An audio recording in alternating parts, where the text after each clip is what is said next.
Hello, everyone. Welcome to another edition of Interviewing the Legends. I'm your host, Ray Shasho. Chris Slade started his career at the age of 16 with Tom Jones before he changed his name to Tom Jones.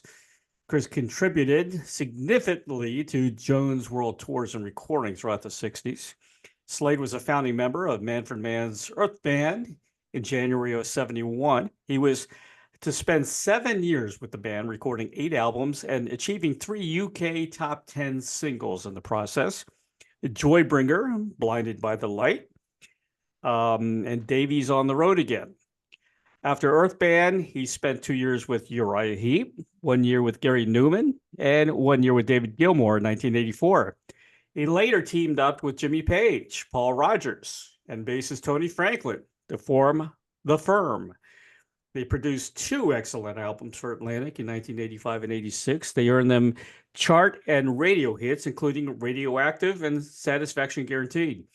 Chris became the drummer of AC/DC over the course of the next 5 years, playing on their acclaimed Racer's Edge album and giving a killer performance on their concert DVD live from Donington. After a stint with AC/DC, Chris joined the prog rock band Asia. Chris recorded with them on their 2000-2004 studio recordings, Aura and Silent Nation, and put forth his trademark energy-filled live performances on all the subsequent tours that ensued over the next 5 years. Between 2005 and 2010, Slade played drums for German guitarist Michael Schenker before forming the Chris Slade Timeline in 2012. And at the time, marking 50 years as a professional rock drummer. The Chris Slade Timeline has announced their new album, TIMESCAPE, which will be released worldwide on July 19th on Brave Words Records. TIMESCAPE contains completely original new tracks and some of Chris Slade's favorite covers. Is there anything this guy has not done? Please welcome legendary Welsh drummer, singer-songwriter Chris Slade to Interviewing the Legends. Chris, it's unbelievable, man. Your resume is incredible. Well, thank you very much. Thanks for that great intro. I can never live up to it, so I'll just go now, okay? See ya. We're done. Yeah. But yes, I'm very proud of what I've done. And it's just working, to be honest. It's like, I'm so pleased to be still working at my age. And I was just putting one foot in front of the other, to be honest. And thankfully, my feet were guided, I suppose, and I went the right path. So sometimes the wrong path, but and I enjoyed that, but never mind, won't go to that now. It's all right. You learn that way. Yeah, that's right. That's true. But you know what? It helps to be a great drummer because people, you're in demand, that's you're revered. And that's why you got so many gigs, because you're a great drummer. Well, I'm an adaptable drummer, is more the way I see it. Mm-hmm. My technique I practiced for, like all drummers. But to be adaptable, being able to play jazz along with rock with any conviction. Mm-hmm. Now, not many people do that. All the great stereo guys can do that, of course. Right. Sure. And I know some of them. And they, some of them are great guys.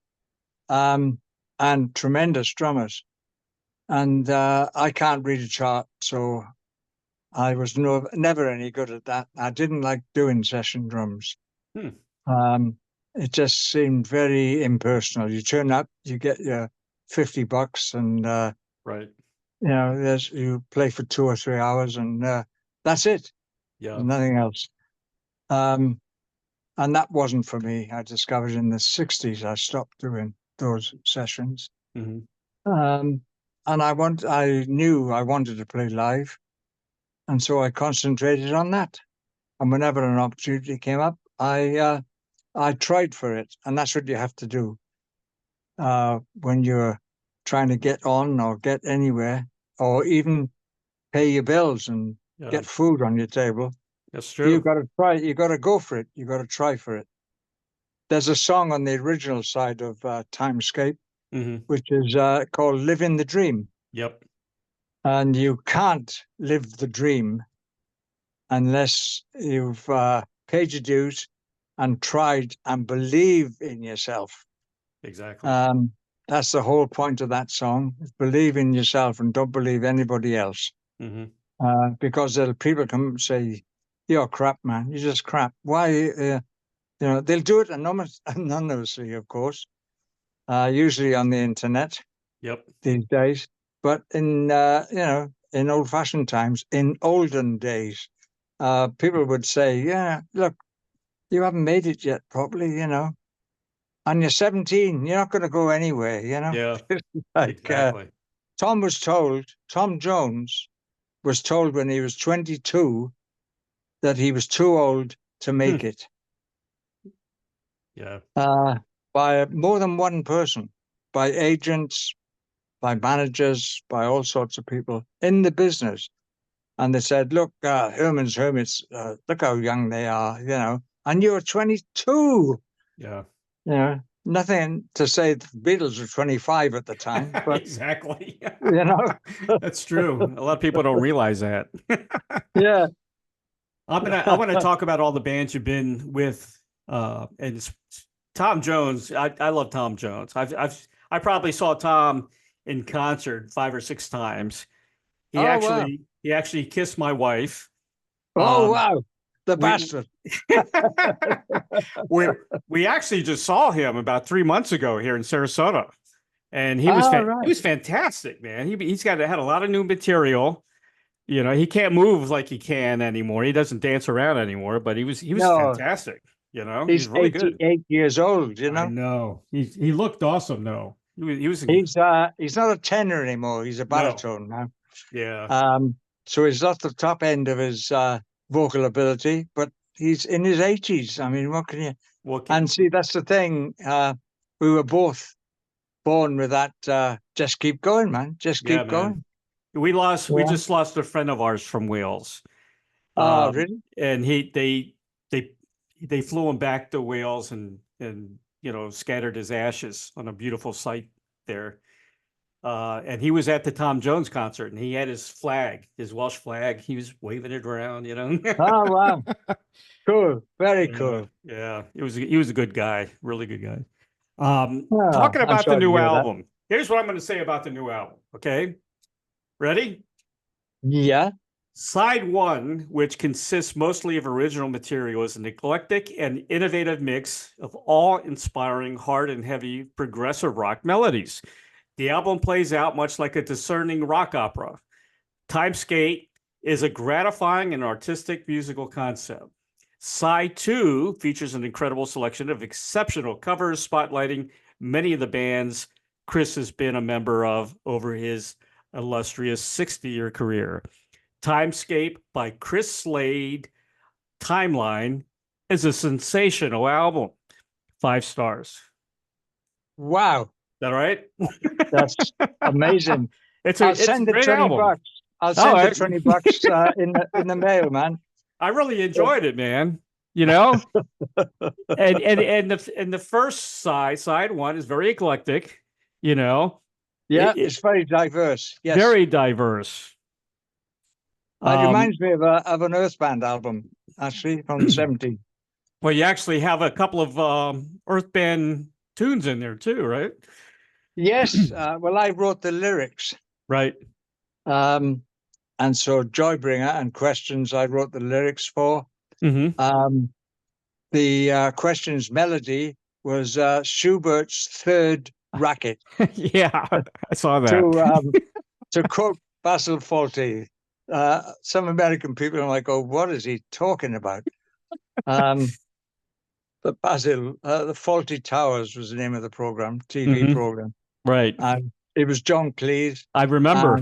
It was really funny. That was a funny show.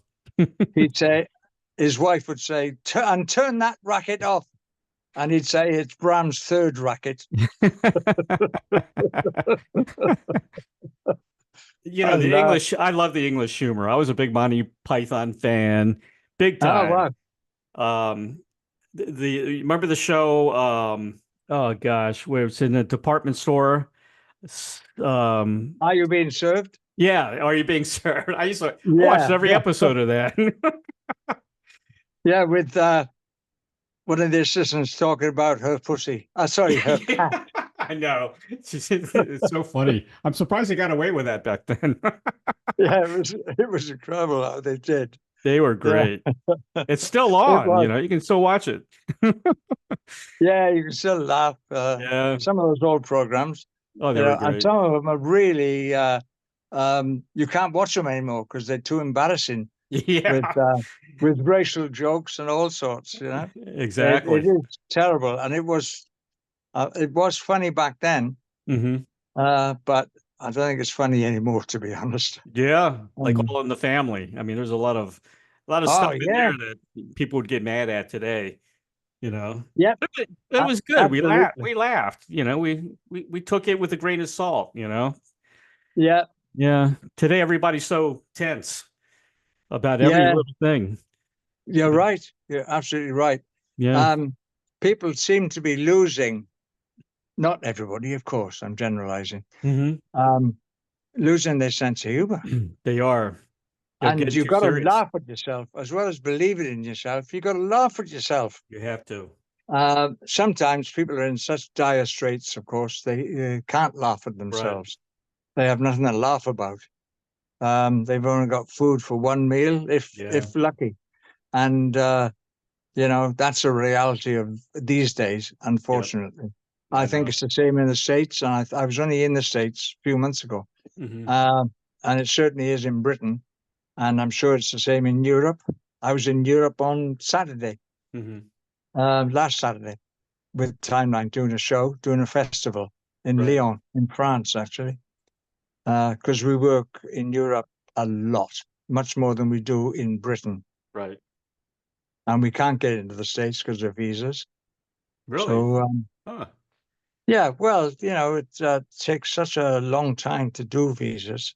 Hmm. And there's been horror stories, genuine ones, where the visas show up 2 months after the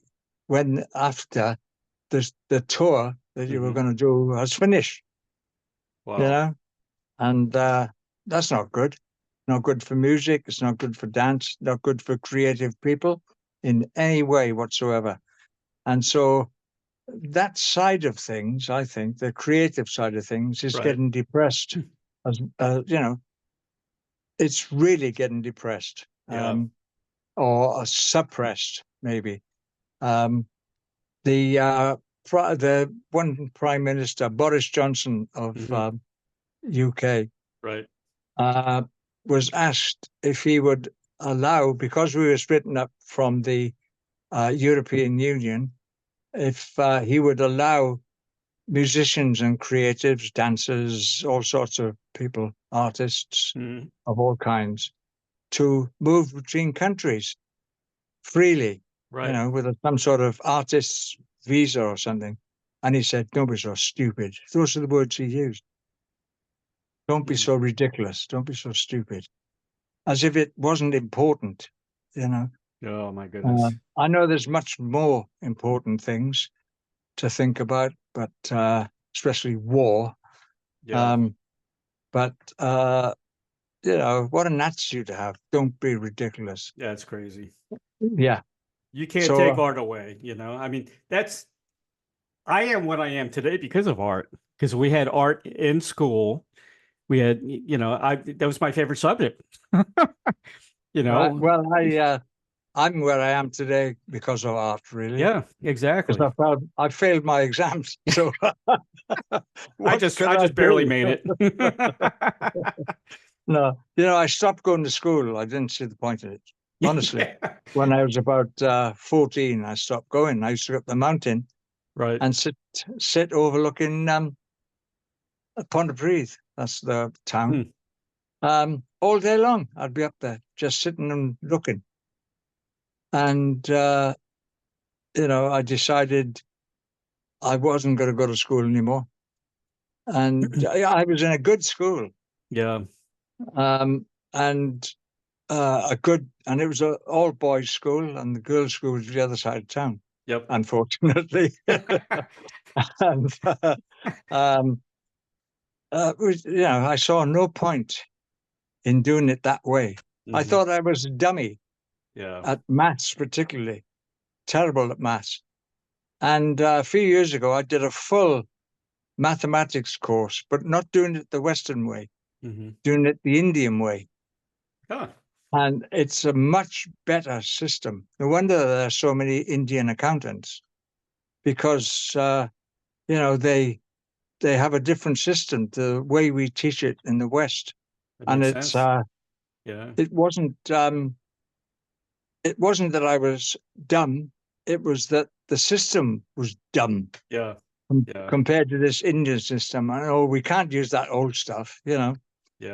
The Western attitude would be, we can't use that old stuff. This is the new way of doing things. Right.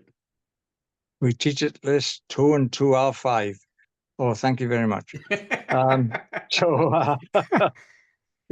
I thought I was really stupid, but I did about 6 months of this course, and I passed it completely. And I was so surprised, because I was no good at maths in school. Yeah. It's intimidating. So believe in yourself. Yeah. Believe in yourself. Yeah, exactly. You know what I did? I skipped school, and before I learned how to drive, I called a taxi from school and went to the Ticketron and bought concert tickets, because nobody else was in line for concert tickets during the day. So that was my routine. Yeah. That's all I cared about. It was going to rock concerts when I was in high school. I didn't care about anything. Right. Yeah. Good education, actually. Yeah, why not? I used to go to the snooker hall, like the pool hall. Right. And that was a great education. Sure. For life. Yeah. It was full of all the reprobates That's right. were in Pontypridd. So, and I was one of them, unfortunately. So was I. Hey, fellow, well met. That's right. Why not? I never liked goody two shoes growing up. I was always in the cool side, All right. You know what? It's terrible to say, actually. Terrible to say. I wouldn't like my kids to do this. I know. But I used to go in full school uniform, tie, jacket with a badge and everything, and a satchel across me, and I'd go in the pub. And I'd say, "Pint, please, mate." And he'd go, "Okay, there you go." Honestly, can you imagine that today? I mean, you shouldn't, because it's a terrible thing. Yeah. They should really. I'd hate my grandchildren or my children to be doing that. Right. And they never did. I know. Any of them. So well, see, we learn to protect them. We learned all the bad stuff to protect them. Yeah, that's true. That's true. We had something in common. I did 1 year at Catholic school, and it was all guys. It was a private Catholic school, because my mom sent me there because I was being bused. I was one of the first schools to get bused to a black school, and it was like an hour away. So I did go, but the second year she put me in a private school. And I had so many detentions for not wearing the right clothes. I refused to wear the clothes they wanted me to wear. So I was always in detention. I was in the right clothes for my pub. For your pub, right. No, it's a terrible thing, because in Britain, of course, you had to be 18 to drink. It's 21 in the States. Right. You can kill somebody in the army, but you can't drink. I started at 13, I think. Yeah. I had a fake ID. Yeah, there you go. Yeah. Of course, we didn't have IDs back then, so there's nothing like that. Yeah. But, full school uniform, tie, cap, jacket, and the guy would still serve me. Different world back then. It was a different world. Yeah. Yeah. Well, back to the album. All right. We Will Survive. One of my favorite tunes. Great opening. A lot of these tunes have great openings, great guitar. Guitar player is great. He is great. Yeah. We Will Survive sounds like a rock anthem, you know? Yeah. Yeah. The guys wrote that. I had nothing to do with that except Really? playing drums on it. Yeah. The band wrote that themselves. Hmm. And I thought it was great. And I said, we'll put it on the album. Yeah. You know, write more, guys, write more. They love Good stuff. prog rock. That's how we met. They were playing in pubs, doing Genesis covers and Kansas covers, vocally as well. And it was fantastic. And I thought, these are the guys that I need for my band, so they can switch from AC/DC to Asia. Right. And want to switch as well. You know, because some people go, I'm not playing that. You know, it's not my sort of music. Okay, goodbye, bye-bye. And we've been together 10, 12 years now. Wow. And we still go to shows. As I say, last Saturday, I was in Lyon, France, doing a festival. And we drive in a van. So we can't go to America, I'm afraid. We can't drive there. And we go to Italy in 2 weeks' time. Cool. We're in Germany after that. We haven't stopped. I mean, we'd like to be working more, to be honest. Yeah. But the opportunity these days, because of austerity and everything, is not there. And the gigs are closing left, right, and center all over the world. So the clubs and everything is closing. And people haven't got the money to go out and spend on a show. And it's a terrible thing. Because that's, as you said, it's part of life. You used to want to go to concerts, you know? And that's been denied them because of austerity. Yeah. That's put on them by governments. So, it's politicians have a good way of fucking everything up, fucking the world up. Yes. Yeah, that's about right. It's not the people, it's the governments, you know? That's why when people say about the Russians, the Chinese, it's not the people. They have nothing to do with it, you know? No. They're nice people, you know? In Russia, you know, it's because they are nice people. Exactly. The Russians, actually, the Russian public, I've worked a lot there. I have friends there. They love music. Work with a band there. They do. And they're really warm, genuine people. Yep. Who like vodka too much, but never mind.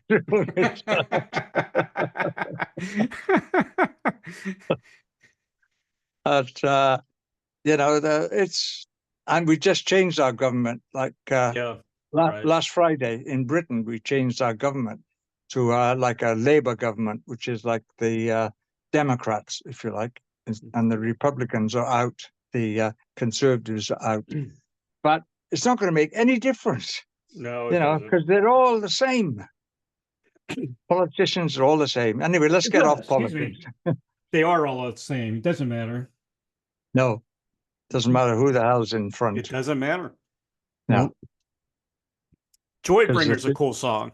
I heard the two versions. I heard the Manfred version and you guys' version. That's a great song. That's a very prog. I think very prog song. Yeah. I wrote the lyrics, as I said earlier on. So that's why I decided to include it. It also was a top 10 record for Earthband. So I figured, what's wrong with putting it on the album? And I put it in the original section, along with questions. Yep. Because I wrote the lyrics, you know, and I figured that's original enough. Yeah. And on questions, it's got Slade Mann, but Manfred didn't write Schubert's third racket, you know. So he found it and said, I found something that'll fit your poem really well.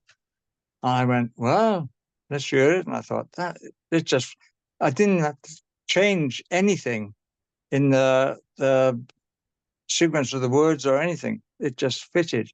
And it was a hit record in Scandinavia. Right. And, I am very proud of it. And the guys did a wonderful job They did. And, you know, more of a prog thing, as you say. Yeah. Even more than Earthband's version, I think. I agree. Because it gets, at the end, it gets really heavy, I think. To me, that's heavy.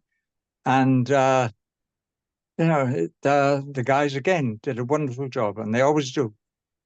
It was released, I think, before Blinded by the Light, right? When you guys put it out. Yeah. And we were big in Scandinavia. Earthband we always worked in throughout Scandinavia. That's cool. You know, Sweden, Denmark, you know, all that. So I thought, and funny enough, it was Earthband for me was a very creative time. Yeah. Because I was writing lyrics. I didn't know I could write melodies yet. And lyrics and production, we all used to put a bit into whatever we were doing. Even Blinded by the Light was a group effort, although Manfred was in charge, if you like. Right. But we all used to assist him, if you like, as much as we could by putting ideas in. And my idea for Blinded by the Light was put in chopsticks in the middle of it. Ting, ting, ting, ting, ting, ting. For a start, I thought it was funny. That was you. And I also thought it fitted. Yeah. You know? And Manfred agreed, and he left it in there. I thought, you know, that was great. And I remember I did a lot to do with the ending of Earthband's Blinded by the Light. So, of course, Bruce Springsteen wrote it, and it came from Greetings from Asbury Park, I think. It must have, because Manfred and I were each given a copy of that album when it first came out, and it had disappeared without a trace. Nobody bought it.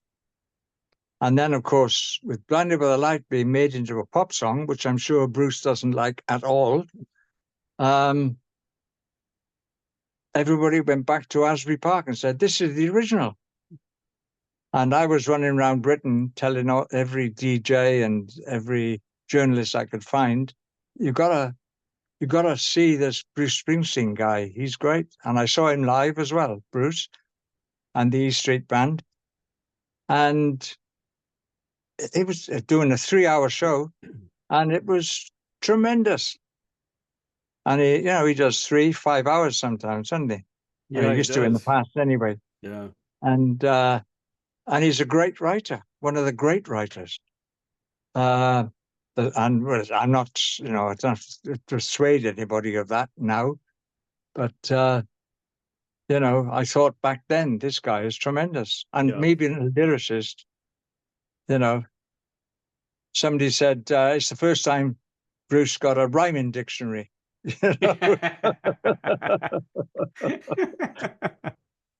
But he's great in many areas.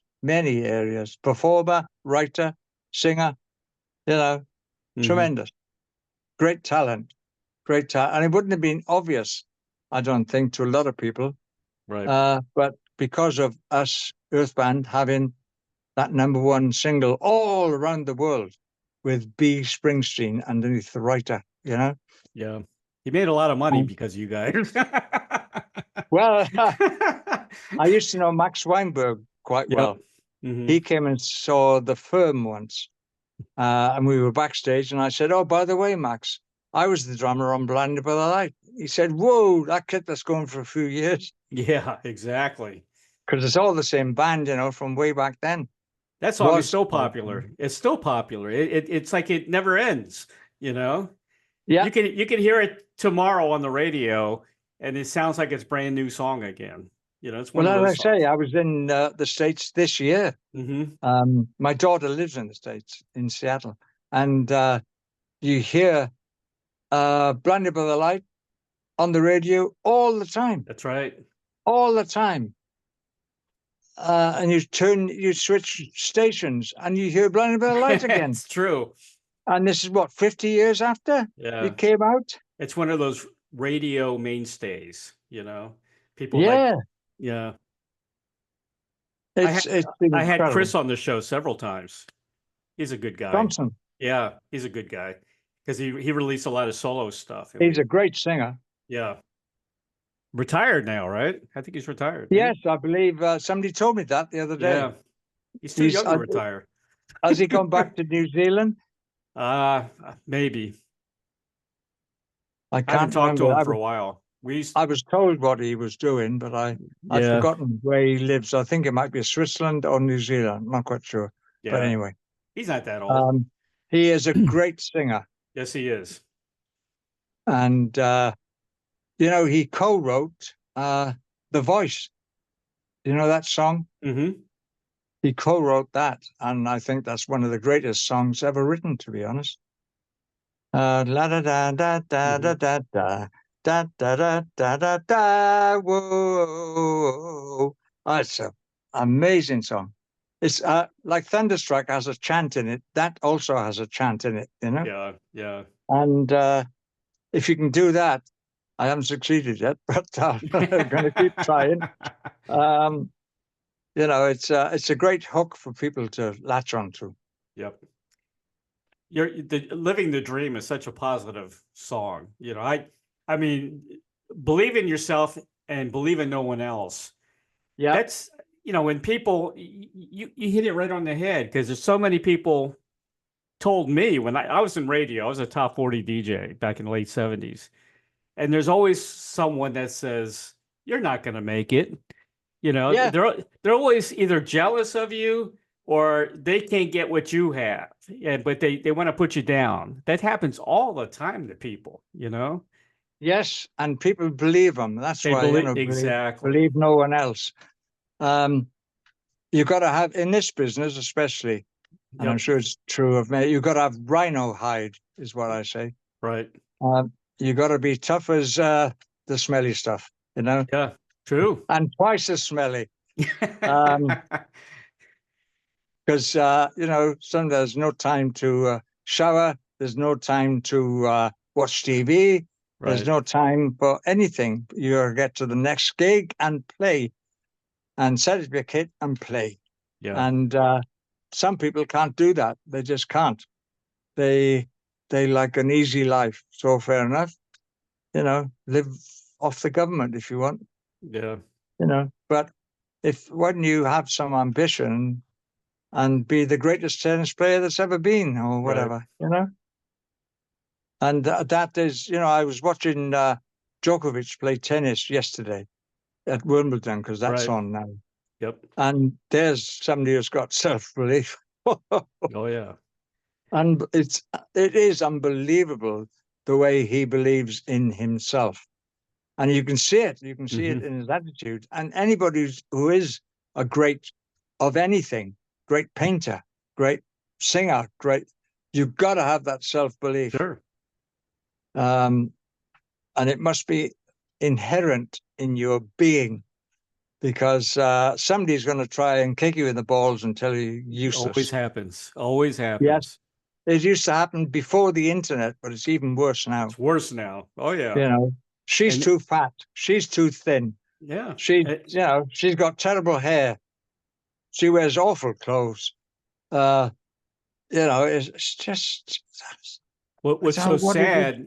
It's the kids that get bullied, and then they end up killing themselves because they can't. That's true. These days, it happens more often than not. Yes, it happens a lot. Yes, because they don't believe in themselves. They believe the detractors. Yep. Exactly right. It's a terrible thing. That's why your song is so important. It's such an important song, "Living the Dream." Who's the girl? For that. Who's the girl singer? There's a few girl singers on it, and they're local ladies. I can give them a name check, but it'd probably be go on for about 2 weeks. So I wouldn't even start. Because I hear the girl singer on Freedom Song also. Yeah, there's 4 or 5 on that, really, along with the band.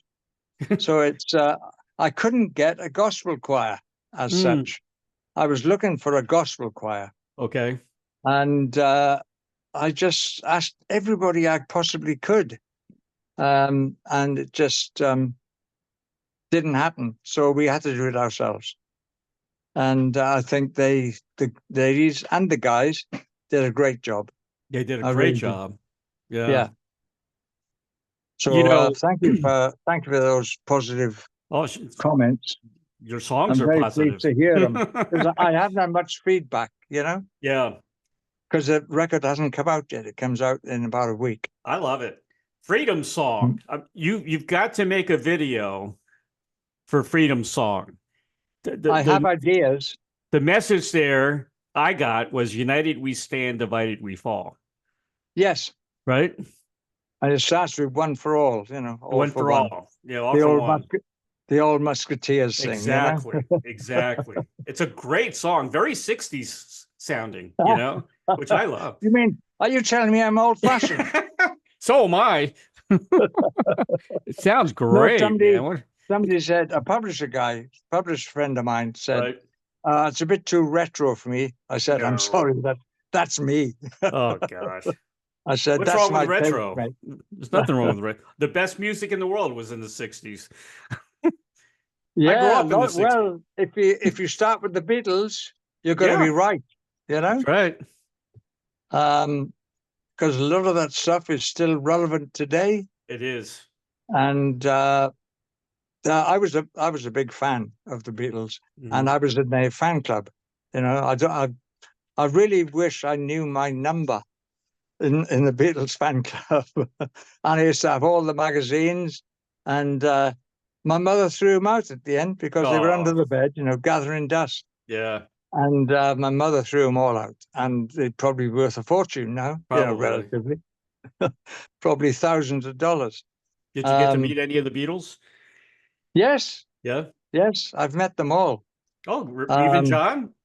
At one time or other. Yes, in the 60s, we did Tom Jones and the Squires, as we were called then, did a new Musical Express, which is a newspaper, poll winners poll. It was a huge, popular music paper, and the new Musical Express, and they throw a concert every year. They used to throw a concert every year, and everybody was on that bill. The Beatles, the Stones, the Who, all on the same concert. And we were all backstage in this huge dressing room. And it was at Wembley in London. And yeah, met all of them actually.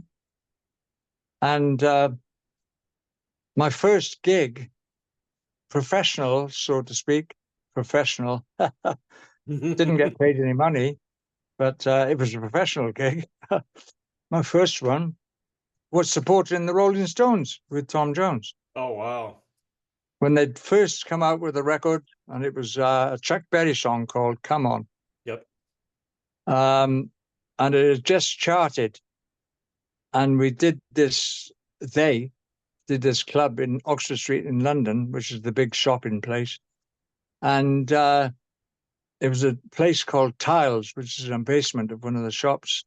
I'm sure it's not there anymore. And it was absolutely jammed. In fact, the whole of Oxford Street, if you ever been to London, any you people, you'll know what I mean. The whole of Oxford Street just stopped the traffic because there were so many people there. And Tom and Squires we were an anachronism because we were doing rock and roll.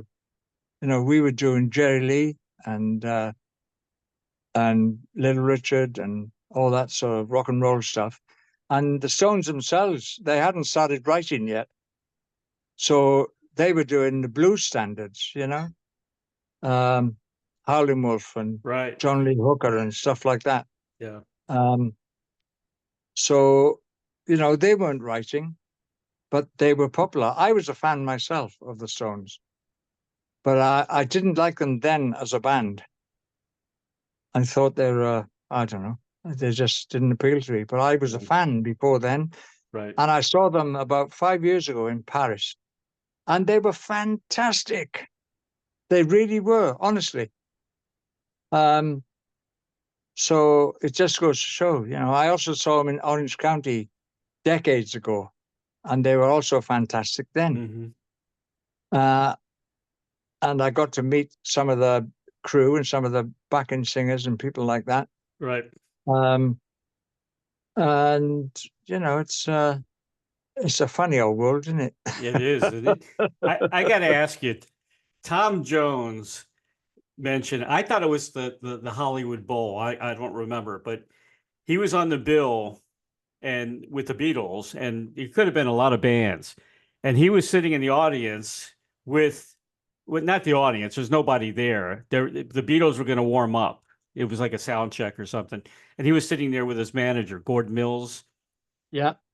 And John Lennon walked up on the stage and called him a Welsh puff and pissed off Tom. And Tom got up like he was going to fight him. And Gordon Mills said, "No, that's just John. That's just the way he is." But he tells that story. I'm wondering if you were there.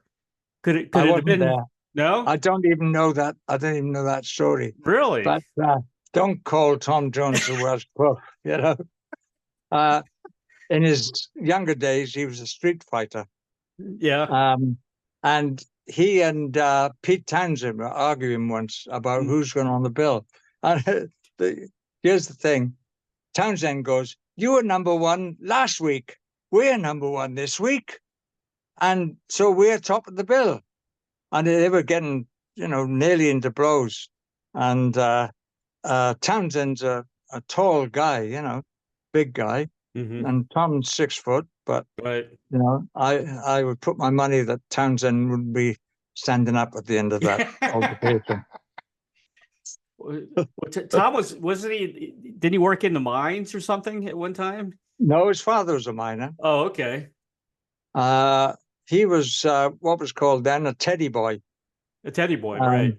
Yeah. Wearing draped jackets and drain pipe trousers and thick soled shoes and dressed in an Edwardian style. That's why they were called teddy boys. And they had big pockets because you can carry knuckle dusters and knives and that. And it's true. And where we grew up, Pontypridd, was incredibly rough. As a boy, it was a really rough place. Yeah. Full of miners and steel workers and their families. And that was the clubs we played in too. Right. We walked into a club once for miners, I believe, and it was a Sunday afternoon. Everybody's done up, their Sunday best, as it's called, suits and ties and hair nicely combed. And that was just the women. And we started, the curtains opened, and here we are. It's Tommy Scott and the Senators. Ta-da! And as the curtains opened, a bottle came from the back of the hall and smashed on the table in front of us. Now, I thought it was meant for Tom. Right. And his reputation had preceded him. Right. But it turned out it was a family feud. And it was like a John Wayne movie. Oh, everybody, man. Women, men, women, grandparents were fighting. That's like a John Wayne movie. 200 people. 200 people just belting shit at each other, And it was unbelievable. And I was walking through them, holding my pint, because I wasn't a local, Right. But nobody was touching me, and I was drinking my pint. And I got to the back of the hall, and this local copper walked in. And there was this granny on crutches, about the same age as me right now. She was on crutches. And as he walked, and he had his strap on his helmet to hold it down. And she swung at him with his crutch. She said, "What the bloody hell are you doing here?" That's funny. And knocked his helmet off. That's and hilarious. I decided then to walk back to the stage where it was safe. Man, oh man, that's a tough granny. Yeah. Oh, they're all tough down there. Oh, believe wow. me. It's like Scotland. Same thing. Oh, yeah. Do the Scots and the English, do they fight? Did they used to fight? Did they like each other? No, they don't No, mind each right? other. They hate each other. Really? It's the truth of the matter. And Of how about course, the we all get Irish? on. We all get on wonderfully well, Right, and we respect each other's privacy and right. space. No, they hate each other, Man, oh man. and also the Welsh. Yeah. Um, my father was beaten as a boy for speaking Welsh in Oh, school. really? Yeah, yeah. Oh my They beat, gosh. and I don't mean caned, I mean beaten. Wow. And it was so bad one time he ran away from home and went to sea. And he ended up as a first mate, not a first mate, a mate on a clipper ship, a Mhm. tea clipper ship. And he did that for many, many years. And that was, Grandpa Reese, that's my Yeah. grandfather. Mm. And that's a tough life, but it It wasn't is a as tough tough life. as being in school in Wales at that time. God. Going to school every day and all you do is fight. You Yeah, know, but not with the teachers, not not with the not with teachers. not with them in sight, Yeah. Mm. or the prefects, because they were worse than the teachers.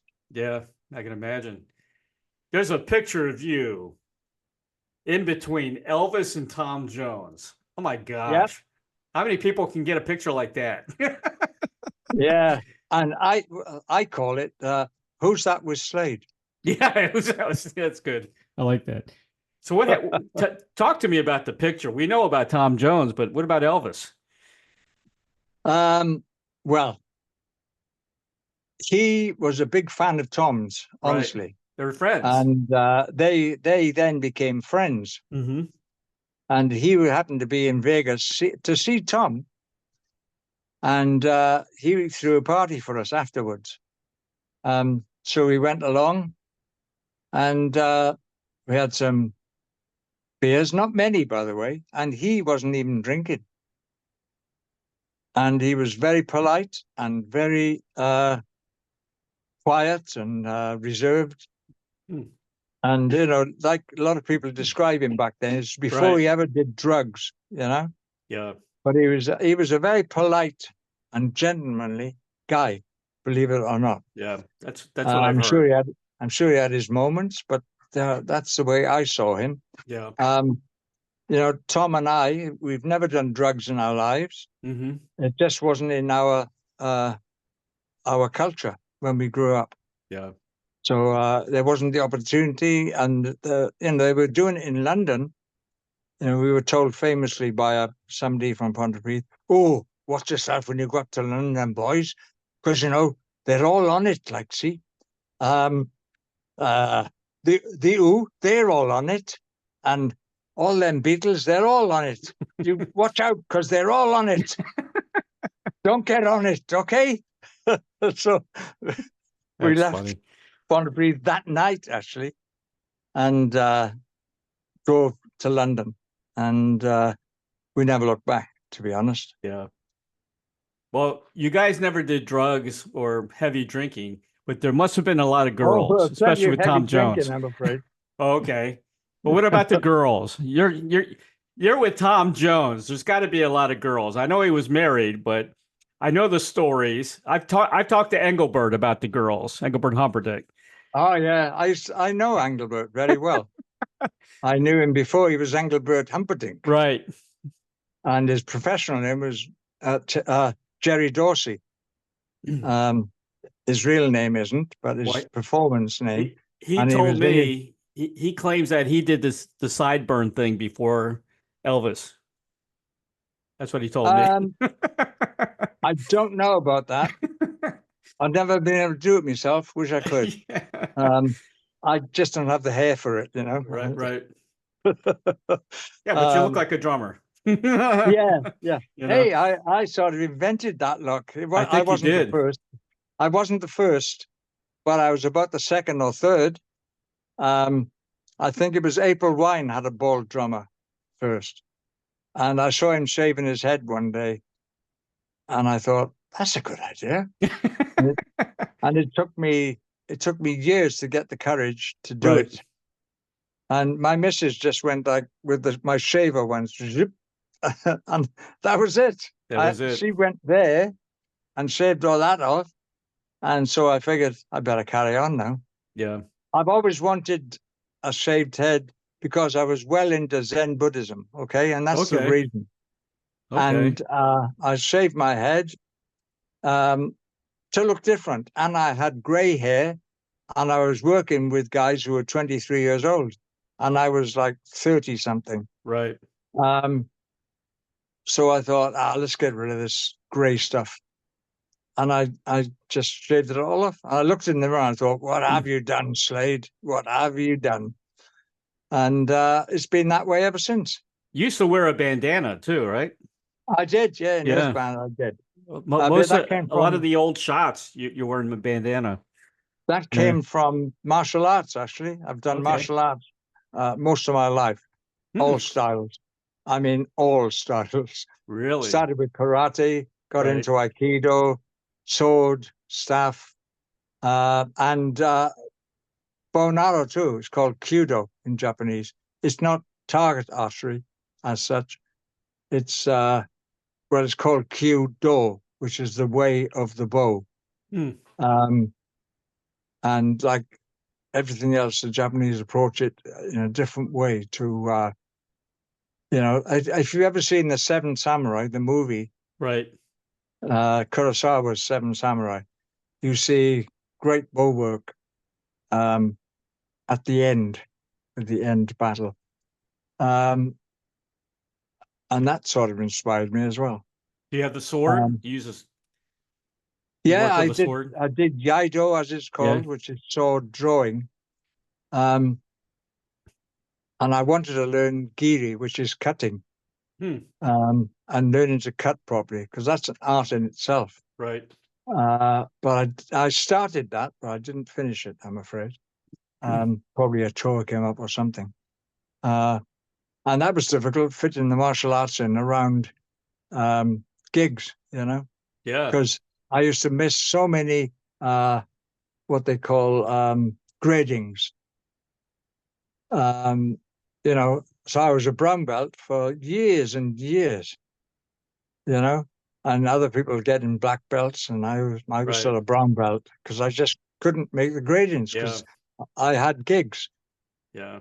So it's a shame that, but I did eventually, and with Kyudo I got third Dan, as they call it, which is third degree black belt. Third degree black belt. Yeah. Yeah. So I've always been, That's cool. And because I was into Japanese stuff, when I was doing the Razor's Edge, I was on my own in the house. We all had a house each member of AC/DC. Right. And I had nothing to do with the mornings at all. So I taught myself Japanese. Mushi mushi, arigato. Yeah, man. Yeah. Domo arigato, gozaimashita. I spoke to a Japanese guy yesterday, and I got quite good at it, and I could write it. I was no good at kanji, but I was good at the other stuff. And it's all gone now because that fell out of my head 30 years ago. I still look at it, and it's a cool language, and it's not as hard compared to Chinese. Chinese is really difficult. I never looked at that. I never wanted to look at that, to be honest. Yeah. Although I do Tai Chi. Right. And that's Chinese. And I'm not against the Chinese language. It's just I haven't got room in my head. The Spanish is now pushing out the Japanese. So well, I can speak a little Spanish. My mom was Cuban. Right. Yeah. Wow. I grew up in a Spanish-speaking household, just my mom's side, not my dad's side. Wow. I think that's great, because they say, oh, don't teach them foreign languages because they get confused. Kids do not get confused. No, they don't. With languages.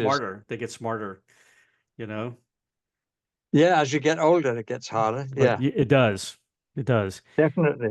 Well, back to the album real quick. Back with a Vengeance. Sure. Okay. Yep. This song could be a rock opera.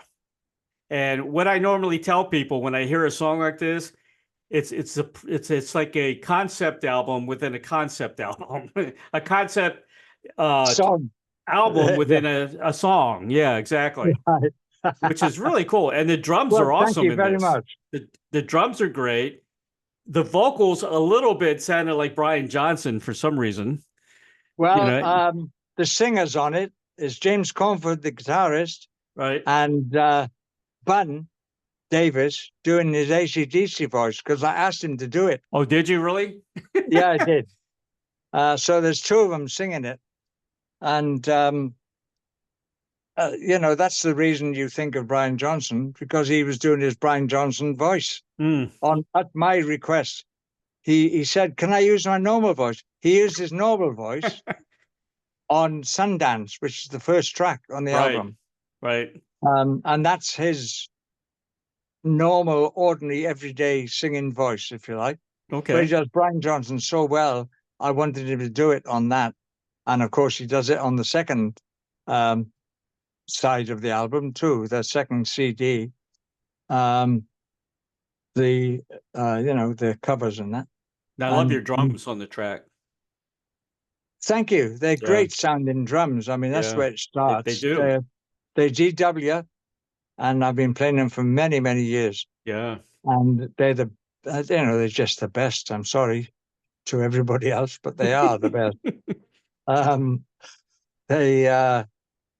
The quality control at DW is absolutely wonderful. Yeah. John Good, the CEO, does. He checks every single shell for tone and tuning. So he'll get a tuning fork and he'll go ding. Oh, that's an A, and it'll be written on the shell. So all GW drums have got the notes. They resonate at inside the shell. Every drum. Wow. That attention to detail makes them just, in my opinion, the best drums ever made. I used to have a drum company myself. Staccato drums, that funny shaped. They were funny shaped drums, like a saxophone horn sticking out the front. And that was my company. And it was okay for a while, but then recession hit and the bottom fell out of that market because it cost so much to make, because they were all handmade. So I was no longer a drum manufacturer then. It happens. Yeah, it do. Yeah. Questions is another Manfred Mann creation, I guess. You wrote the lyrics, I believe, on that one. Yes. We were just talking about that. And some kudos to Schubert as well. Yeah, with his third racket. Yeah. Time Flies. Wow. That's very 60s psychedelic. I love it, man. It reminds me of the old days, like Carnaby music scene, the Carnaby music scene in those times. Yeah. That's what it reminds me of. I never thought of that. Yeah. Right. Well, it would never have happened, of course, without Pink Floyd doing something like that. Exactly. I mean, I'm very aware of that, but I wrote it and I put those ideas in. I won't talk about it because it's a surprise when it happens. To people, and I hate spoiling the surprise. Yeah. But I'm very proud of it. I think that might be my favorite tune on the album. I think it could be. I think it's mine, most definitely. I think so. Great track. Well, thank you very much. And then End of Eternity. That was the final track on the first CD. With some heavy guitar intro. It's James again does a wonderful job. And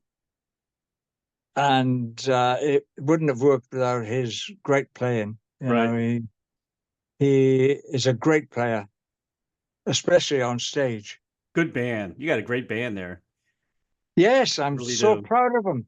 Yeah. I'm so proud to be the drummer of that bunch of musicians, honestly. I really am just chuffed to death that I'm still being able to play with them. And they bring everything. When we play, they just, we tear it up musically. You mesh well together. Yeah. Oh, it's a great experience every gig. We play 2 hours every night, at least 2 hours. And if people don't know us, they give us an hour and a half maximum, Right. But it's so difficult to cut it down to an hour and a half from 2 hours. Yeah. Without losing the flow and all the rest of it. Exactly. So we want to play 2 hours, and we don't need a support band because we are a support band. We create the atmosphere ourselves, right from the off. So, and we build that. That's what my point earlier on about talking about set lists and things, because you've got to build a show. You've got to make it, okay, oh, they're doing this now. Yeah. Oh, they're doing that. Oh, there's another one. What is, I love the surprise that people get. Yeah. When they see a show. So, chuffed to death, especially at my age, to still be working. Chris, and driving in a van to gigs. You look great, man. You keep talking about your age. You look awesome. I mean, there's no wrinkles. There's no gray hair. Yeah. Props. You look good. Look good. You look really good. I'll tell my wife, that her foundation stuff works really well. It works, right? Yeah. I don't know if you know this, but Brian Johnson has a house 15 minutes from me. Really? He's got a house in Sarasota. And I've been there. Have you been there? Yeah. But then you're close to me then. Wow. I'm in Bradenton, right there. Yeah. Right. I don't know it, but I've been to Brian's. About 15, 20 minutes away from Brian's house. And it's right on the water, right? Bird Key. He lives in Bird Key. Right. Yeah. It's a great place. Yeah. I remember him buying it. Because he was, Brian, if he buys a car, he tells you, he tells everybody, He lives here, and I haven't met him or interview him yet. I met his brother-in-law. That's about it. Well, he would do it, He's a very nice guy. He would do it. He's hard to get a hold of, Yeah, well, ask his brother-in-law, Well, if you talk to him, tell him a fellow Floridian wants to interview him.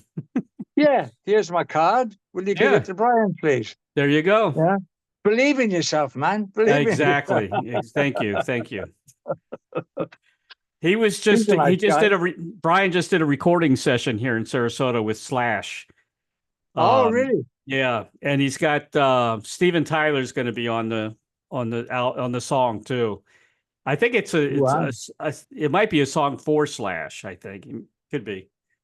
I'm not sure, but they were just eating at a restaurant here in Sarasota too. He's a regular guy. Everybody sees him.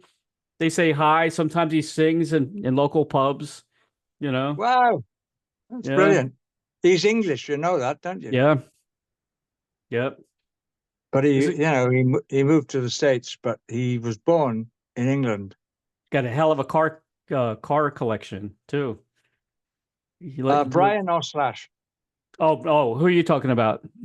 Brian? I was talking about Slash then. Oh, you're talking about Slash. Slash is English? Yeah. Yes, he was born in England. I did not know that. Yeah, he was. Huh. And he moved to America. Okay. And became American, but he's actually English. I didn't know English that. born. Huh. Yeah, you can Google it even. Yeah, I'm sure. Well, it's like Bob Hope. A lot of people don't know. He's a nice guy too, because I met him. You met Slash? Yeah. A few times. Mm-hmm. Yeah. Over the years. Very nice guy. And believe it or not, quite talkative. Really? He doesn't look like he'd be talkative. No. I know he doesn't. But you see, that's what I mean about people being people. Right. That's all they are, is people. They're you and me. They just happen to be famous, so you have like an aura around them. Right. That aura does not exist. Yeah. You have put it there. Exactly. Um, Exactly. and I've always said that. I've seen two auras in my life around people twice. Really? One was Bruce Springsteen, and the other was Lady Diana. Oh, really? In And person? they had a real aura around them, and I could see it. And those are the only two people I have ever seen in my life with an aura. Huh. Well, I recognized as an aura, Yeah. which is just literally an outline around them, Where did you see Lady Diana? At a car race meet. Okay. I happened to be standing by this corner looking through a chain link fence, and I felt somebody looking at me. I had cameras around my neck and everything, binoculars and all sorts. And she was probably looking at that stupid guy over there with cameras around his neck. And she was stood next to me, and I didn't know, but she was absolutely twice as beautiful as she was in her photographs. Like the photograph does not give the full picture, Yeah. She was stunning is the only word. And I don't think she had too much makeup on. I don't know, but she kept staring at me for some reason. And my wife said she was standing some way away, and my wife said she kept looking at you. I said yes. She was going to steal my binoculars. I know. Probably. I was a big fan of hers. Yeah, I liked her a lot. Yeah, millions of people did. Yeah. That was the only time I saw her, except when she invited me to the palace for it. Oh no. That's another book. I got to ask you about the covers. Was Brian singing on any of these covers? No, that's Bun Davis. It's unbelievable. Yes, I can't tell the difference. Other people have said that. He's great, Bun. He's like that live, and he's a great personality live. Unbelievable. I'm floored, man. I couldn't believe. I really thought it was Brian. I know other people have said that, and I knew that he was, when they were looking for a replacement for Brian. I knew that Bun was the guy. Perfect. He's perfect. But Angus would never listen to me, So they didn't even try him out because he was associated with me, perhaps being a drummer. When I said about pecking order and all that, it's true. You said Malcolm was actually the guy that ran the band, right? Yes, he was. He was. A lot of people wouldn't think that. Angus would admit to that. It's his brother's band. Yeah. And they used to say, Mal used to say to him, apparently in the beginning, we'll stay back here, Angus, and you go out there and do your stuff, And he said, well, you wear the stupid suit then. I don't know how Angus could. Angus told me that himself. The way he went back and forth, but for how many years did he run back and forth with a backpack? And oh my God, I don't know how he did it. He still does it. Yeah. And he's still doing it. And it's, people are not disappointed. No. He's a great showman. He's a great guitar player too. Really good guitar player. That helps when you're trying to put on 2 hours of rock music. It wouldn't be much the same, would it, if there was no guitar solo? Yeah. In AC/DC, and just the rhythm players going jiro and dang dang dang dang dang. It's just not the same, is it? You got to have that guitar hero up front. And luckily, he's good enough to be a guitar hero. Yeah. So that's also how they got on. And maybe I love all the AC/DC covers, but my favorite, you guys did a fantastic job with July Morning. I was a big Uriah Heep fan. I had Ken Hensley on my show. I had Mick on the show. I covered Mick's concert and hung out with him backstage. And I had Lee on my show, Lee Kerslick. Right. And I was a big fan of David Byron. So July Morning was, oh, He was a great singer, actually. he was great. He ended up believing he was Rod Stewart, apparently. Yeah, Very sad. I know. I think it's too many drugs. I don't know. I don't Drinking know too. because Yeah. I didn't know, I wasn't a personal friend of his or anything. But just like yourself, hearing stories and stuff like that. Great shame. And in the beginning, they had a tremendous bass player. I can't remember his name now. He was a New Zealand guy. Gary Thane. Yes, Gary Thane. That's it. Yeah. Tremendous bass player. Yeah. And he used to make July Morning come alive, because even though it was a slow song and low key and everything, Gary Thane would really go to town on the bass, and it was tremendous. He got electrocuted on stage once. Did he? Yeah. I didn't kill him. It didn't kill him, but he was electrocuted. And let's see, do you remember, you weren't in Uriah Heep when John Wetton was there, were you? No, but okay. I did shows of them when John Wetton was playing bass. Right. And I was a big fan of Wetton. Well, me too. Yeah. I think he's a better bass player than he's ever been given credit for. Yeah. He was in King Crimson, I think, wasn't he? He was. Yeah. Yes. And Fripp them put up with fools, Yeah. Right. So he was great. He was a great bass player, tremendous bass player. And I was trying to think of the guitarist. Who's the? Oh, he was in UK, a band called UK. That's a good band, UK. They were excellent. I'm trying to think of the guitarist's name. I'm terrible at names. The guitarist from UK, or yeah. Oh my goodness! Oh God, I can't remember now. He's one of the greatest players, and I just can't think of his name. Tremendous jazz player too. Anyway, I digress. Sorry, I'm wasting time. It'll come back. It'll come back. Yeah, it will. I'll go and have a pint now, and I'll be going, oh, why couldn't I remember that? I met him too, more than twice.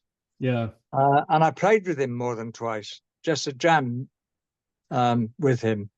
And, yeah, Wetton was tremendous. He had a good voice too. I like Wetton's vocals. Yes, great. He did. He was excellent on the Red album from King Crimson. That was one of my favorite albums. Right. I can't remember. I'm terrible because I forget things. I always have. It's not age. Yeah. I just have always had a bad memory for things like that, like people's names, Fred. George. No, what is it? Paul? You? Ringo, is it? No, Ray. I know it's Ray, but you know what I mean? I'm terrible at that. And some people have memories. Angus has a tremendous memory. Really? He remembers everything. He's a great history buff. And he knows all the dates, all the kings, all the, he probably knows the name of every soldier that was on the battlefield. And, he has all these facts flying around in his head, and he's a rock guitarist, yeah. And he could be a history professor. Yep. But he doesn't want to be. But he's just intrigued by that whole thing. Why did that? He could tell you why a battle started, even. It's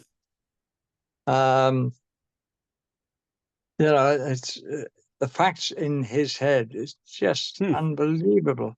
You don't think there's room. You wouldn't think there's room for it.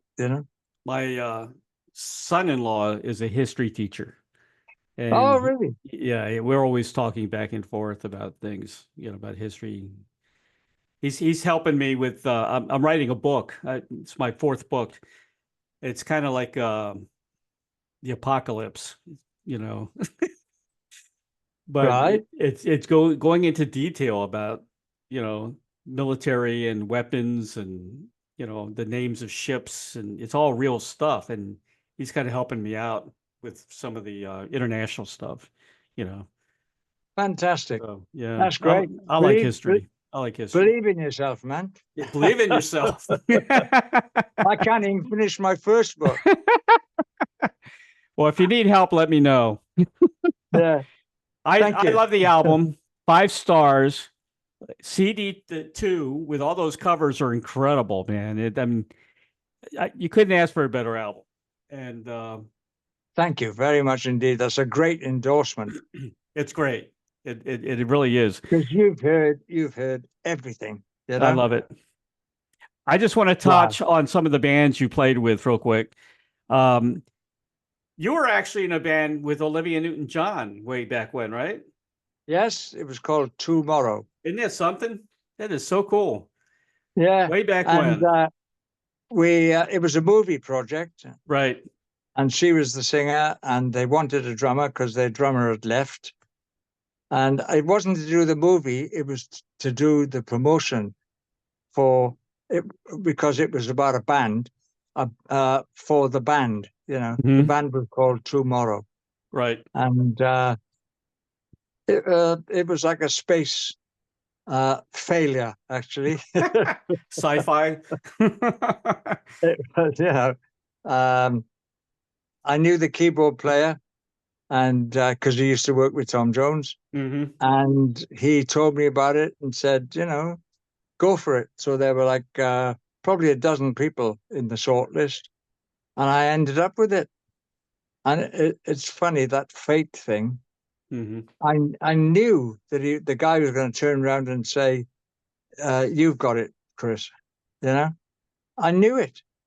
And we were all around in a circle, and he said, "You'd want to know, wouldn't you, right now, who's got the gig?" And we all went, "Yeah." And he's back to me, and I knew he was going to turn around, and he did. He turned around and pointed at me and said, "It's you, Chris." Because it was a good gig to get. Right. They paid well, as all movie projects do. Sure. And I'm all for that. I'm all for getting paid well. Thank you very much. I wish I could say the same. Don't we all, though? Don't we all? This is a good story, though. In the same day, you get a call from David Gilmour and Jimmy Page. Yes. It's and incredible. You didn't believe either one of them was the real thing. No, I did not. I knew David, and he talked like David Gilmour. I'd met Dave before. And so after the first 30 seconds, I knew it was David Gilmour. But with Jimmy Page, I was saying, "Come on, Fred, stop messing about." That's funny. I know it's you. And he went, he actually went, "No. Really, he's Jimmy Page." And me and Paul Rogers put a band together. And it was, an hour and a half after I'd said yes to David Gilmour. Right. So how the hell does that happen? How that, in the same day, I can see it in the same week or the same month. Same month would be more like it, but the same day within an hour and a half of each other. I mean, unbelievable. I'm still in shock over that, to be real. That's the way. I've got somewhere. I've got the calendar, and I don't know what the date is, but I wrote in red. Red letter day, Gilmour and Page on the same day. That is that's incredible. It really is. I still have. It's like a movie, Yeah, it's like a movie. That's why you got to write a book. Yeah, I've been trying. I'll finish. I thought I'd finish it when I'm old. You got the material. Yeah. You really got the material. I still have the VHS of the David Gilmour live concert tour About Face from '84. Wow. I still got the VHS tape of that concert, Wow. which you are on it. Yeah, yeah. That I've was a never good. been on anything, honest, Judge. That was a good tour. I like About Face. That was a good. I like Gilmour when he did his early solo stuff, especially his first solo album. That was like one of my favorites. You know. Yeah, he's a great writer, you know, Yeah. and a great guitarist. Yep. And a great singer. He is. He's often not given his credit for his voice. No, he doesn't. You're right. I told him to his face, and I didn't mean he couldn't sing. I said, "You've got an voice." He has everybody's voice. Yeah. An voice, you know. Tom Jones has a voice. Yes. Paul Rodgers the same. Right. But Gilmour sings, and he sings in an English accent. Yes. Which is so unusual. Very few people do that. We all put on American accents. Yeah, that's true. Yes. Even Tom Jones puts on, he doesn't sing in Welsh, does he? No, he doesn't. He sings in American, see? So that's true. It's, you know, it's tremendous to have that talent, to be able to play like he does and sing like he does and write like he does. It's unbelievable. There's one band now from Germany. The lead vocalist sounds just like David Gilmour. Really? The band's called RPWL. And the lead singer's Yogi Lang. And I know that name. The Why material, do I know that name? They sound, actually, they started out as a Pink Floyd cover band, but now they write their own material, and they're excellent. But he sounds just like David Gilmour. Right. And he's from Germany. Germany. With the accent and everything? Everything. But he's German. Wow. That's fantastic. I had him on the show twice. They're excellent band. Really, really I'll good check band. them out. Yeah. RPWL. RPWL. Okay. I had you know, do you know Rick Wills? Yes, I do. Rick was on the first David Gilmour solo album. He lives here. He was also on About Face. He lives here in Sarasota. Also. Oh, really? Yeah. Well, say hi. Say hi, please. He was on the show. And to Brian. Say yeah. I was talking to Chris Slade the other day. He'd probably push you in the water.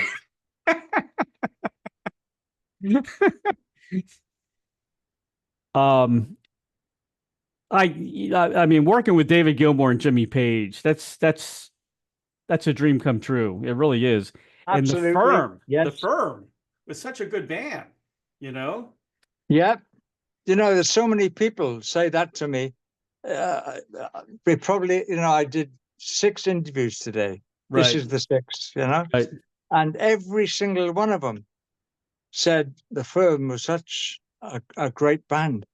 And I tell them that at gigs now, Timeline gigs, people come up with albums for me to sign, you know, and it's the Firm, either of the albums, sometimes both. And they say, this is my favorite album of all time.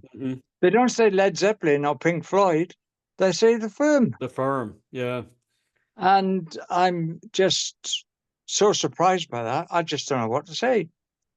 But they genuinely mean it. And they're not just saying that because, you know, well, they could say anything. They could just say, sign this, will you, Chris? You know? But they say, this is my favorite album of all time of any album. And they are absolutely genuine, the people that have those albums. You know, mine would be Led Zeppelin or Pink Floyd, you know? Right. It wouldn't be the Firm, although because I'm too close to it. Yeah. You can hear all the mistakes you make, you know, and because that's what happens with albums that you make yourself, that you can just hear the mistakes at the end of the day. And I could have done that better, you know. Of course, you could always say that, but you got to stop mixing at some point. You have to stop. Yes. You got to be satisfied with it and move on. Yeah, that's absolutely right. You do. Why did the firm, what happened to the firm? Why did they break up? I don't know. You'd have to ask Jimmy and Paul that. Honestly, you will. Me and Tony were just, we didn't have anything to do with the organization or the management or anything. So I can't answer that question. I was just told, we were going to do another album, which was tremendous. So we did 2 albums, and it's longer than most bands that get together, stay together. A couple of years, 2 or 3 years. So we were lucky to have those couple of years. So I'm proud of it. Sure. And I'll just move on to the next one. Exactly. Which is what I did. That's what you do. That's what me and Tony did. Yeah. And I think Pagey sort of went into retirement after that. I think apart from this the band, what's that band called now? He went with Lead something. He did a show with them, and I think that was his last concert. I'm not sure about that, but I think it was. Yeah. Robert's still out there. And I've seen Paul. Yes, he's doing a great job. Yeah. Wonderful stuff he comes up with, plenty. And I don't think I told you, I did a Tom Jones album called 13 Smash Hits. And John Paul Jones was the bass player. He was a session guy. Yeah. Yeah. And he was a great arranger too. Yep. He went from sessions into arranging songs, and music. And then I was having a tea break with him one day, because you must have a tea break in Britain, Well, no, it's part of the apart Tradition. From being part of the culture. Your contract says you've got to have a tea break at 11 o'clock. It's true. It's absolutely true. That's funny. And we were sitting there in the canteen, standing actually, me and JP, and they said the brass players were drinking more than tea, believe me, as brass players always do. And it was like, what are you up to then, JP? What are you doing, mate? Well, I was thinking of forming a band with Pagey. What are you going to call it then, JP? What are you going to call it? Well, really, we thought we'd call it Led Zeppelin. They all fall about. Whiskey goes everywhere. They thought it was hilarious. They laughed for about 5 minutes. Because you do good impersonations, because that was him, and your Jimmy Page was excellent. I'm serious. The Angus ain't bad either. You're good at impressions. I'm gonna do a talking book. You know what's a good impression to do that Brits are really good at is Peter Grant. When the Zeppelin manager, because he had that very high nasal accent, Yeah. Yeah. I know. I met him a few times. Yeah. I went to his castle once. big they wouldn't guy. allow me in. The swans wouldn't allow me in. Really? Yeah. He had black swans in his moat. Is that right? He had a moat around his castle. Yes. Oh wow. Good manager, though. I think he was a good manager. He protected the band. Yeah. He was like Colonel Parker. Exactly. Sort of that he set up a great atmosphere that the band followed on with. He made them the greatest icons of rock and roll ever, and they were the greatest icons of rock and roll that ever lived. Page and Plant and JP. Yeah. I met JP at a small club. He was doing his solo stuff. He toured. Right. Yeah, just him. Oh yeah, he was also in what was it? Crows. Yeah, the vultures or something like it. Some Vultures. vultures. Yeah, crooked vultures. Crooked vultures. Yeah. Yeah. I was at his 50th birthday, and along with Paigey and a few other people. And, cool. He was a very cool guy. He was the coolest of all of them, actually. Kind of laid back, right? Very laid back guy. Yeah. Very. Yeah. And yeah, and he was laid back, and he was the only bass player in Britain, because he was on that Tom Jones record, that could go da-dang, da-dang, da-dang, da-dang, dang, dang. He was the only geezer in Britain who could do that run with any authenticity, shall I say. Right. And also read music. So no, he's a great musician. Tremendous musician. Yeah. He doesn't get enough credit. He doesn't get enough credit in Zeppelin. No, not really. It really doesn't. Because I think secretly, I don't know this because I never talked to Jimmy about it, but I think he was very much in the arrangements of Zeppelin. Oh yeah, I think so. Put that bit there. Don't take it from there and put it over there. Right. He's that sort of guy, because he was a really good arranger. And things like Kashmir, what a great song. I know. And we do that again with Timeline, by the way. Oh, really? We did it a few days ago, and everybody's just stunned when we do that. I want to hear they that. don't expect it. But you're not coming to America, so I have to go to England to go see you, or Europe. Yes, we'll try. We're going to try to get to Canada, but I don't think we can get in the States. But you never know. You never know what's going to happen.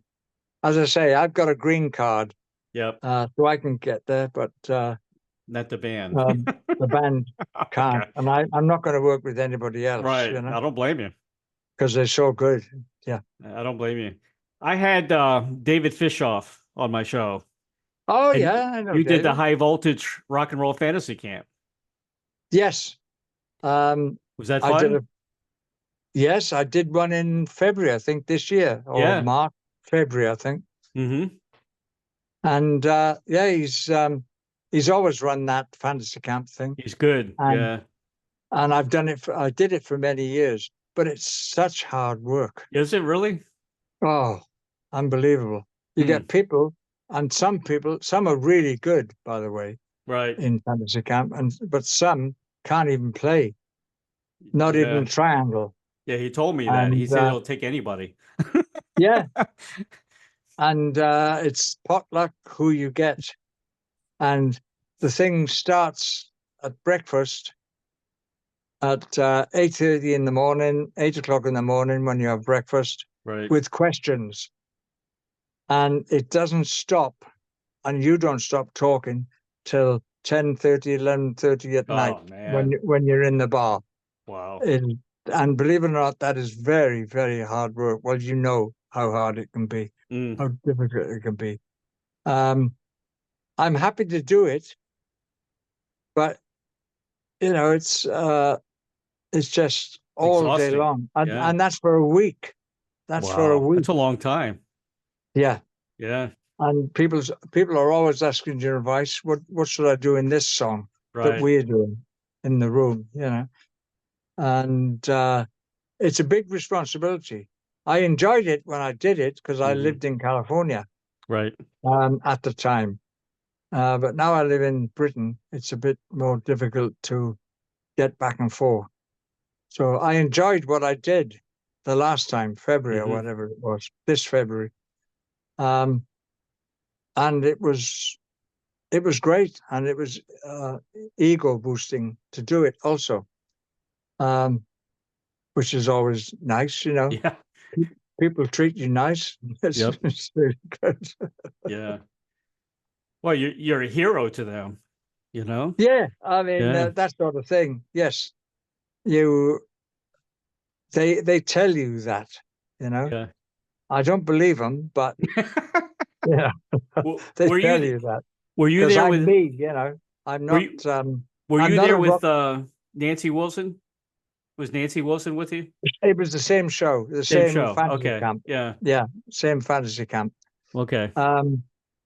She is great. She's tremendous. And it's just I enjoy it, but I couldn't do more than a couple of years, you know, I just did it for a day, and I used to do it for a week. And I don't think I can anymore. I don't know. But mind you, David is not asking me to do anymore either. So I don't know. Did you see say the hi anyway, please, if you see him. Did you see the documentary he put out? No.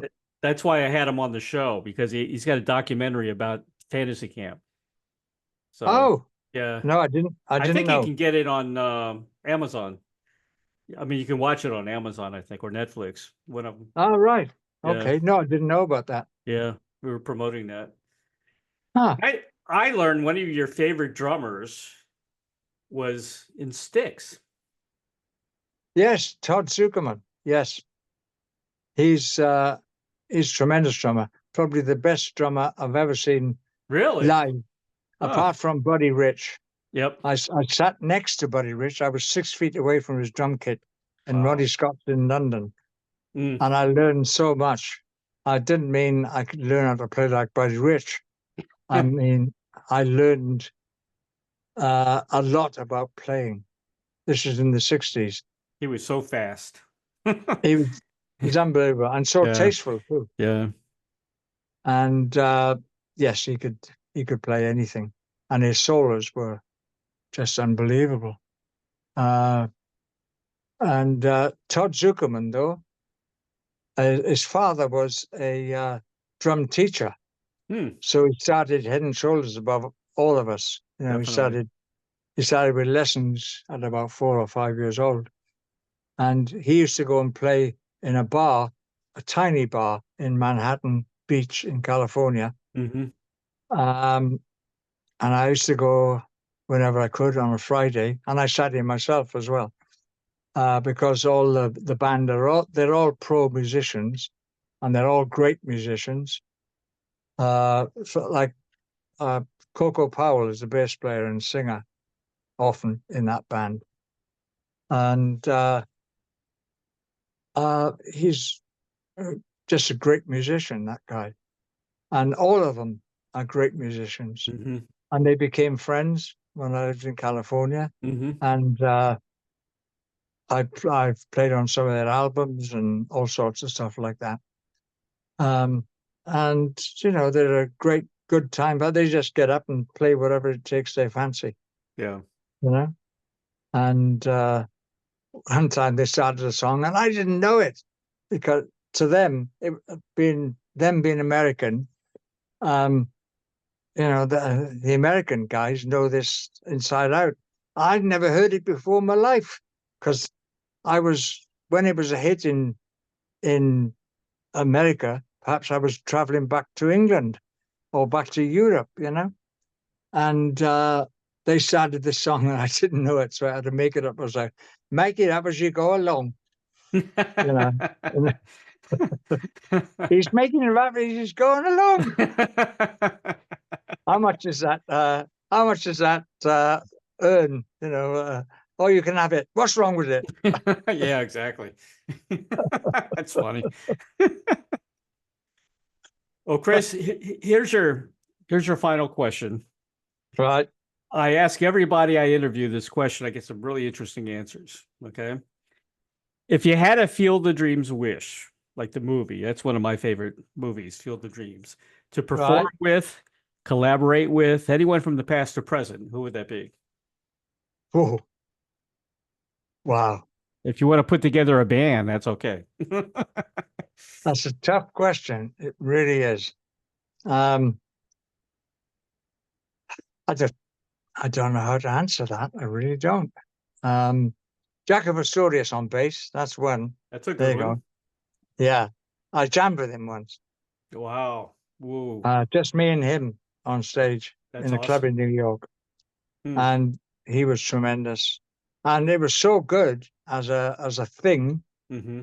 I came off stage and guys were kissing me, because they were so excited about the whole thing of getting Jacko to play like he used to play, or like we'd like him to play. And who else would there be? Oh, there's a guy you may have heard of, but when I started talking about him, nobody knew about him. A guitarist called Guthrie Govan. And he played with me in Asia. He's probably one of the greatest guitarists in the world. He's certainly considered one of the top 3 by guitarists. Right. And he, in the beginning, gave James Cornford lessons. And he's a friend of ours still. He was with me in Asia. He would be on guitar. And if Jacko wasn't there, it'd be Pino Palladino on bass. Or Tony Franklin. Tony Franklin? I have a choice of bass players. Okay. How about Jack Bruce? Yes, he'd be up there too. Yes. So we'd have 6 bass players, 1 drummer. Because I'd only choose me. Actually, I'd probably choose Sukerman to play drums. Right. And I'd sing, You would sing. Yeah. I'd be good at that. Have you ever met Jimi Hendrix? I met him once. Believe it or not, when I first went to London with Tom Jones, right, the first person I met was Mitch Mitchell. And Noel Redding. They were in the same rehearsal band across from our apartment. And they used to rehearse in this church hall. And it was Mitch and Noel, actually. They introduced me to Jimi Hendrix once. And, a German friend said to me, "What was Jimi Hendrix like?" I said, "Tall." And he was. And my friend thought that was hilarious. Yeah. Everybody I talked to said he was quiet, very polite, and yes, he was. Brought his guitar everywhere. I saw Mitch after a few years in Fulham Palace Road. He used to live across from the Golden Lion, Fulham Palace Road, which is a well-known rock pub. Right. And he lived in a basement across from there. And I said, "Oh, Mitch, I haven't seen you for years, mate." He said, "Well, can I have a drink back home?" I went, "Okay." So I went back to his flat, and we sat there, either side of the fire, so to speak. And on my shoulder, I saw this white Strat, and I nodded at it. That's all I did, was nodded at it. And he said, "Oh yeah, that was Jimmy's, of course. Yes." It's like Jimi Hendrix guitar leaning against the fireplace. Oh man, with a fire going. Wow. And he sold it a few months after that, or years after that, for about $250,000, I think. Oh, of course. Man, oh man. And but yeah, and I saw Mitch again later, many, many years later. And we were it was only me in this pub. I walked in this pub, empty, just the barman. And this overweight guy sitting on a stool by the bar. So I was having a pint of Guinness, just on my own. I only lived a little way away. And just on my own, and I heard this voice go, "Chris."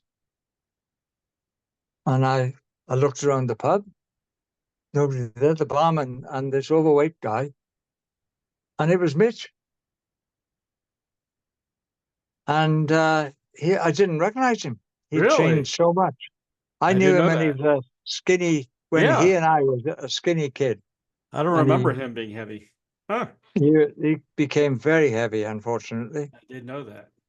Yeah. And a little time after that, unfortunately, he died. Yeah. And Noel, was in the experience as a bass player, but I knew him as a guitarist, so he just switched to bass because Chas Chandler asked him to. He was the manager of Hendrix. Yeah. And of course, there was So, then but Billy the first Cox. people I ever met in my professional career was 2/3 of the Jimi Hendrix experience Yeah.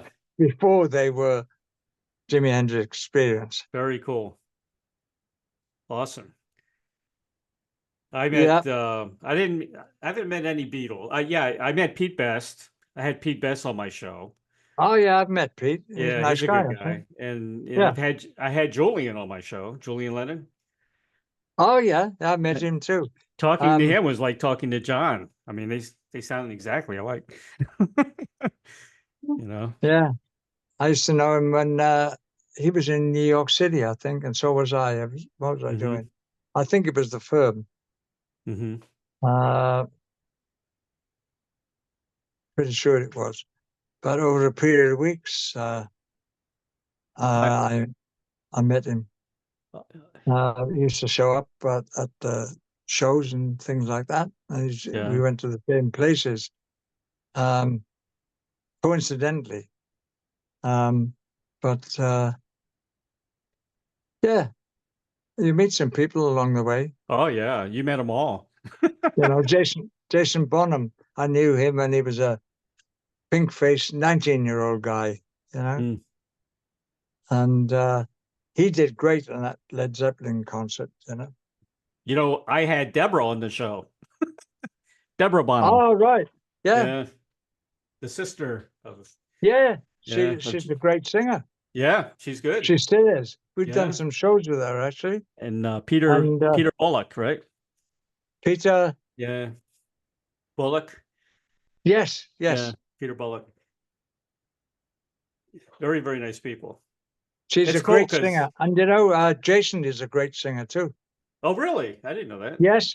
Yeah.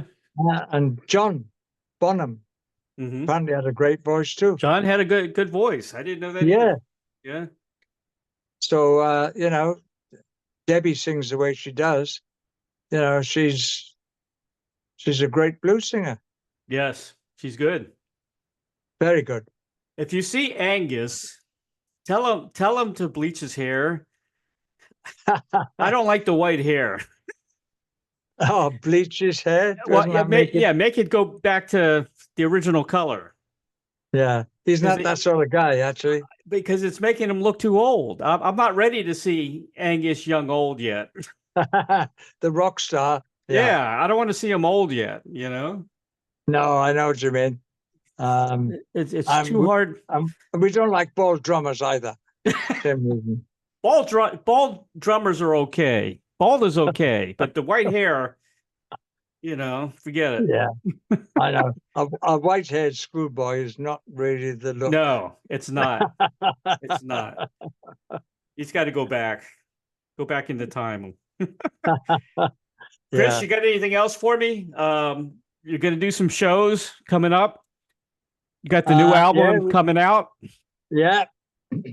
I'm very proud of this album. It's a great album. Yep. Brave Words Records.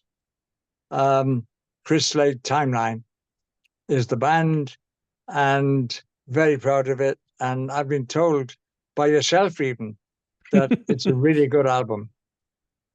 It's an excellent album. I really enjoyed it. Thank you very much, and I'm glad of that. And thank you for your endorsement. Seriously.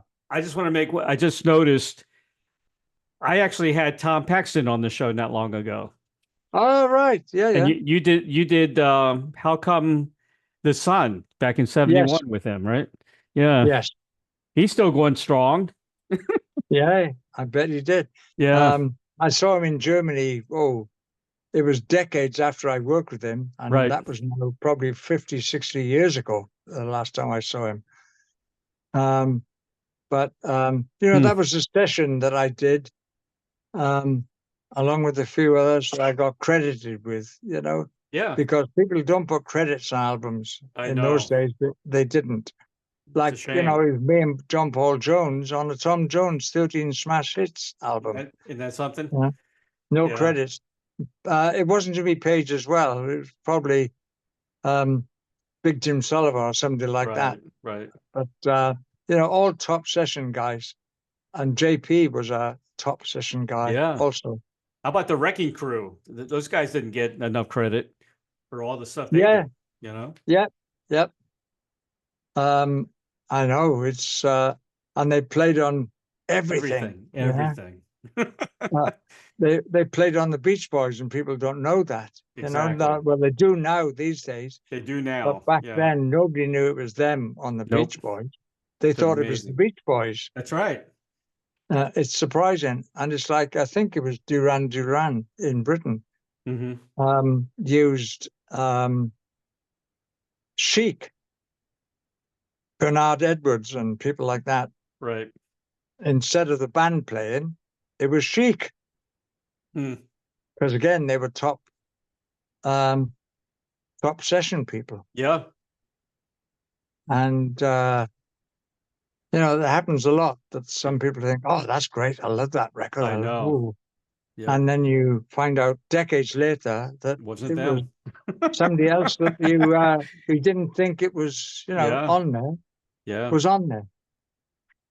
Same thing with the Funk Brothers. That was another, bunch of session guys as well. I don't know them. The Funk Brothers, yeah. I had one of the guys on the show from the Funk Brothers. They did a lot of the R&B stuff. All the R&B out, yeah. Well, I want to say very special thanks to John Lappin of Lappin Enterprises for arranging this interview with Mr. Chris Slade. Right, John's a great guy, actually. He's a good guy, yeah. I've known John for a while now. You can purchase the new album by the Chris Slade Timeline called Timescape. It's available very soon, in 10 days, July 19th. You can pre-order right now. Good. Actually, with Brave Words Records. Excellent. We're going to list your official website, www.chrisslade.com. You're on Facebook, Instagram, Twitter, Brave Word Records, like you said, and bands in town. The Chris Slade timeline is on Facebook, and my missus runs that. Christine runs that. Oh, good. So, I like to see that. Yeah, she does a good job, actually. I wouldn't let her do it, but she's 1,000 times better than me doing it. Is she your manager? Yes, she is. And she's also the band's tour manager. That happens. All the bands I talk to nowadays, that's the way it works. The women are in charge. Yeah. That's a good thing. She's not a very good drummer. Oh, okay. Well, you've got to be able to do something. Chris, it's been a real pleasure, man. Same here. You're a great musician. I love everything you've done. Thank you for everything you've done since Tom Jones days. Like I said, I love Tom Jones. Big fan of his, and every band that you've ever played with. Also a big fan. Hope to talk to you again soon. Yes, I would like that. My second album or first book. Okay. Either way, whatever comes first. Thanks, right, Chris. Appreciate it. Talk to you. Bye for now. Bye-bye. Bye-bye now.